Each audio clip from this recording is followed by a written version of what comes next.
Na mtazamaji wa PMTV Tanzania, karibu katika update za PMTV. Nipo hapa tena kwa ajili ya kukusogezea yale yanayotokea katika anga za kitaifa lakini pia kimataifa. Na kukumbusha PMBet ndio washirika wetu na unakaribishwa na kuwa sehemu ya familia hii kubwa ya washindi wa zawadi kubwa. Sasa makamu mwenyekiti wa Chama cha Mapinduzi Bara Stephen Wasira ameeleza kuwa mchakato wa maridhiano ya kitaifa haupaswi kutumika kama kinga ya kukwepa uwajibikaji wa kisheria kwa wale waliohusika katika uhalifu.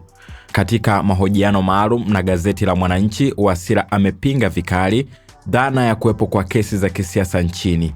Kauli yake inaelezwa kuwa jibu kwa makamu mwenyekiti wa Chama cha Demokrasia na Maendeleo Chadema Bara, Mheshimiwa John Heche, ambaye hivi karibuni aliweka sharti kuwa maridhiano hayawezi kufanyika hadi mwenyekiti wa Tundu Lissu aachiwe huru. Kimnukuu hapa anasema hakuna kesi za kisiasa, ukifanya makosa ukavunja sheria inakuwa kesi ya siasa. Kesi ya siasa huwa haiendi mahakamani.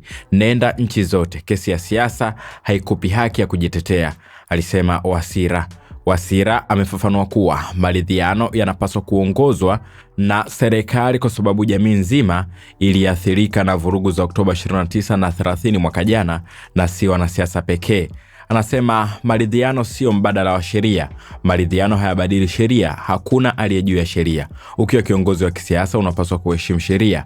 Ukikosea utashtakiwa na kukamatwa kama raia mwingine, amesisitiza Wasira, akiongeza kuwa Tanzania ina watu zaidi ya milioni 60 na sio kwamba wanaokosea ni wanachama wa chama fulani pekee, akisisitiza wapo wanachama wa CCM waliopo magerezani. Hivyo Wasira amewajibu Chadema kwamba kile wanachodai kwamba Lissu na kesi ya kisiasa, hiyo sio kesi ya kisiasa, ni kesi yake yeye mwenyewe, manake na mambo ambayo anatuhumiwa nayo. Hivyo usiwe mgongo wa kutaka sheria ikiukwe kwa sababu ya kinachoitwa ni kesi za kisiasa. Una maoni gani kuhusiana na hilo? Hebu shiriki nasi kwenye comment hapo. Asante.